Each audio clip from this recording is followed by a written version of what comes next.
शरद पवारांची राष्ट्रवादी एनडीएमध्ये सहभागी होण्याच्या चर्चेला आता पुन्हा वेग आल्याचं चित्र आपल्याला पाहायला मिळत आहे। या संदर्भातली नवीन अपडेट काय आहे त्याची आज आपण माहिती घेणार आहोत।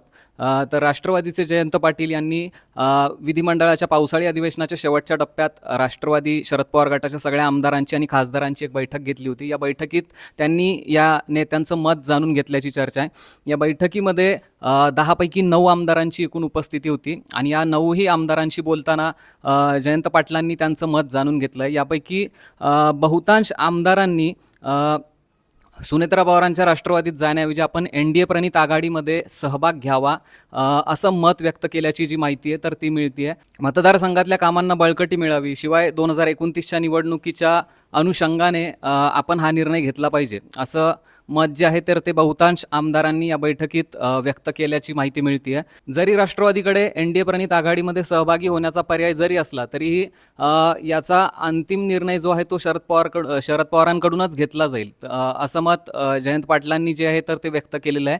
त्यामुळे आता या संदर्भात नक्की काय माहिती मिळते किंवा या संदर्भात खरंच काही अपडेट मिळतात का किंवा काही घडामोडी घडतात का हे पाहणं आता महत्त्वाचं असणार आहे।